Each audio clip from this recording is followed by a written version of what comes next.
तरह की पुनर्विचार के बारे में तरह तरह की अफवाहें फैलती रहती हैं। लोग अपना बयान देते हैं और सोशल मीडिया पर इस तरह का प्रचार। सरकार और विभाग पूर्णतः दृढ़ संकल्पित है कि इसे बिल्कुल सख्ती से हम लोग लागू किए हुए हैं और जारी रखें, बदस्तूर इसको जारी रखें। बिल्कुल लिकर का सेवन करने बोल दिया जाते हैं। तो टूरिस्ट के जहाँ तक आंकड़ों का प्रश्न है, उसमें तो हमेशा वृद्धि हुई, यही आंकड़े बताते हैं टूरिस्ट।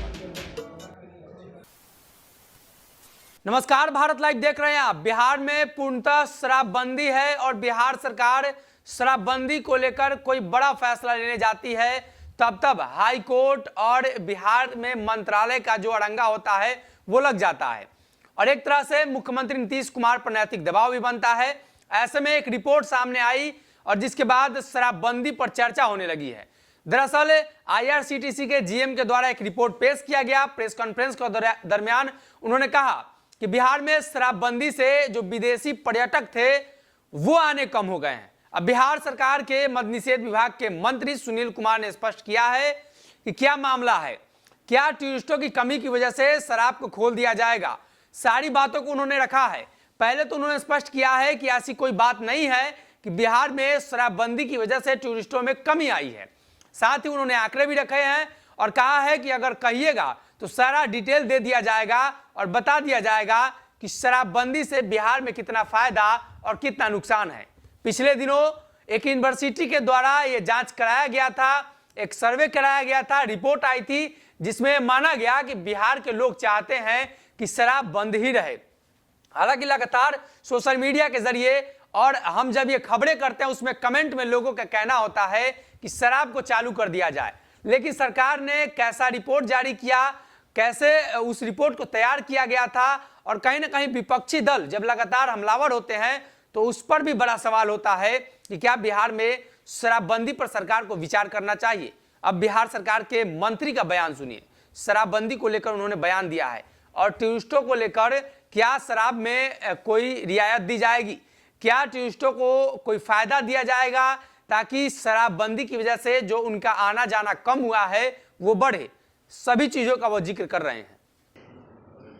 देखिए, आंकड़े तो आपका जो प्रश्न है कि जो टूरिस्ट्स हैं उनकी संख्याओं में कमी आई है, लेकिन जो आंकड़े बताते हैं कि 2016 से जब से शराबबंदी नशाबंदी पूर्ण रूप से लागू हुआ है, उसके बाद जो टूरिस्ट्स की संख्या है, चाहे वो डोमेस्टिक टूरिस्ट हों या इंटरनेशनल टूरिस्ट हों, उसकी संख्या में लगातार बढ़ोतरी आई है। जो टूरिज़्म डिपार्टमेंट ने भी अपने आंकड़ों को आपके सामने रखा है और उनके आंकड़े हम पुनः दे देंगे आपको, तो उसमें बढ़ोतरी आई, उसमें कमी नहीं आई है। और आप समझते हैं कि जो इंटरनेशनल टूरिस्ट चाहे बोधगया विशेषकर आते हैं तो वो धार्मिक कारण से यहाँ आते हैं, न कि यहाँ बिल्कुल लिकर का सेवन करने बोधगया जाते हैं। तो टूरिस्ट के जहाँ तक आंकड़ों का प्रश्न है, उसमें तो हमेशा वृद्धि हुई, यही आंकड़े बताते हैं टूरिस्ट डिपार्टमेंट। नहीं, इस तरह की पुनर्विचार के बारे में तरह तरह की अफवाहें फैलती रहती हैं। लोग अपना बयान देते हैं और सोशल मीडिया पर इस तरह का प्रचार प्रसार होता है, लेकिन इसमें कोई सच्चाई नहीं है। सरकार और विभाग पूर्णतः दृढ़ संकल्पित है कि इसे बिल्कुल सख्ती से हम लोग लागू किए हुए हैं और जारी रखें, बदस्तूर इसको जारी रखें। रेवेन्यू लॉसेस से कोई रिलेशन नहीं? देखिए, ये एक बैलेंस पर देखने की रेवेन्यू की जहाँ तक प्रश्न है, आपको ये भी देखना होगा कि इससे कितने जीवनों में सुधार हुआ है। तो लोगों के जीवन में निश्चित रूप से सुधार हुआ है और जो आंकड़ों का बार बार हमने जिक्र भी किया है कि जो एक्सीडेंट्स हैं, रोड एक्सीडेंट्स, उसमें कमी आई है। जो डोमेस्टिक घरेलू हिंसा है उसमें कमी आई है। इस तरह से और भी जो हिंसा की वारदातें होते हैं उसमें भी आंकड़े बताते हैं कमी आई है।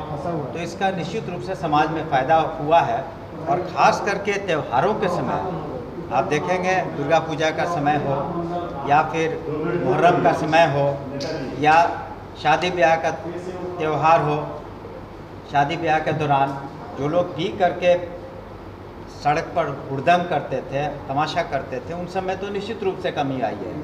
और साथ ही साथ आप देखेंगे कि इसके सामाजिक फ़ायदे हुए हैं, सामाजिक परिवर्तन हुआ है। और हम लोगों ने जो CNLU से जो एक स्टडी करवाया तो वो भी बताता है कि 90% से ज़्यादा लोग इसके समर्थन में हैं, विशेष करके महिलाएं इसके समर्थन में हैं। तो इसके फ़ायदे अनेक हैं और आंकड़े ये भी बताते हैं कि जो रोज़मर्रा की चीज़ें हैं, खाने की चीज़ें हैं, सब्ज़ी है, दूध है इत्यादि में महिलाओं को फ़ायदा हुआ है। अन्य जो रोज़मर्रा के सेवन की चीज़ें हैं उसमें भी फ़ायदा हुआ है। तो इस तरीके से लोगों को व्यापक रूप से फ़ायदा हुआ है। लेकिन कानून का उल्लंघन करने वाले भी ये सच्चाई है कि हैं लोग और उनकी गिरफ्तारी, उनका ट्रायल, उनकी सज़ा हम लोग करवाते रहते हैं। तो ये तो एक सतत प्रक्रिया है जो चलती रहेगी। लेकिन आर्थिक अगर ये वीडियो पसंद आई और वह बिहार के राजनीति और बिहारियत से सरोकार रखेनी तो सब्सक्राइब बटन दबा के चैनल के सब्सक्राइब कर ली। ओजे एगो घंटी बा, ओकरा बटन दबा देला से कुल सटीक और मारक खबर रुआ मुफ्त में मिल जाई। अगर रुआ पत्रकारिता के हमनी के नया प्रयोग में सहयोग कर चाहतानी तो ज्वाइन बटन दबा दी।